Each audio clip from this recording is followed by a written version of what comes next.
దొంగతనం బయటపడేసరికి చల్లగా జారుకుందాం అనుకుంటున్నారా? అసలు నీ కోడలు మాత్రమే దొంగ, వెనకాల నీ కొడుకుని నడిపిస్తున్నాడా? ఇంకొక మాట కూడా జారదు సురేంద్ర. అంటాను, ముమ్మాటికి అంటాను. వీడు పచ్చి తాగుబోతు ఊరి నిండా అప్పులు చేసి ఇంట్లో తెలియకుండా కారమ్మేశాడు. అందుకే భార్య దొంగతనాలకి అలవాటు పడింది. అలాంటి కొడుకులు కన్నా నువ్వు ఇది మీ నీచమైన బతుకు. సిగ్గులేదా? ఇలాంటి బ్రతుకు బ్రతకడం కన్నా అడుగు తినొచ్చు కదా.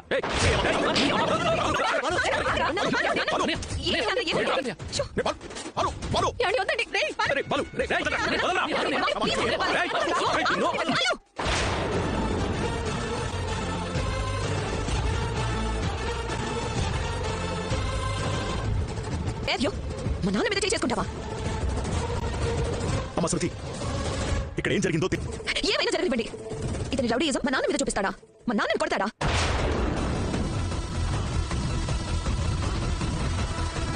నా భర్త లెవెల్ ఏంటి? సొసైటీలో ఆయనకున్న గౌరవం ఏంటి? వయసుకైనా గౌరవం ఇవ్వరా? ఇంతమంది ముందు మా ఆయన్ని కొట్టి పరువు తీస్తాడా? వయసా? చెట్టుకు కూడా వయసు వస్తుంది, బర్రెలకి పందులకు కూడా వస్తుంది వయసు. మా నాన్న యాదగా సర్ది చెప్తున్నాడు, వీడెంత దిగజరిపోయి మాట్లాడుతున్నాడు. నా వల్ల గొడవ జరగకూడదని, నా వల్ల కాకపోయినా చాలాసేపు కోపాన్ని అణుచుకొని కూర్చున్నాను. నన్నే ఇప్పుడు తప్పు పడుతున్నావా? నా కళ్ళ ముందే తప్పు జరిగిందని నన్నే కొడతావా? ఇదంతా నువ్వు కావాలని చేస్తున్నావు అనిపిస్తుంది.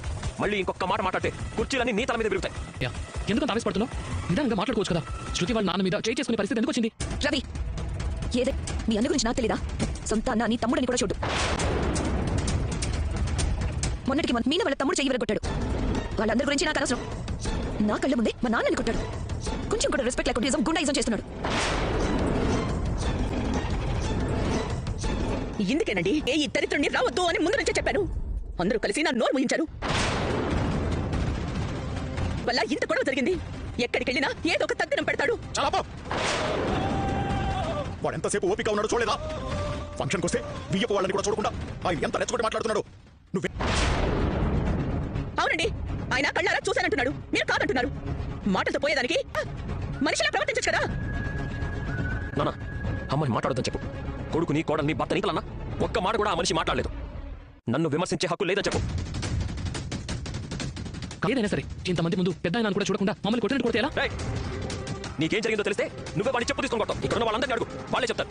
నువ్వు రామీనా, ఇలాంటి సంస్కారం లేని వాళ్ళ ఫంక్షన్కి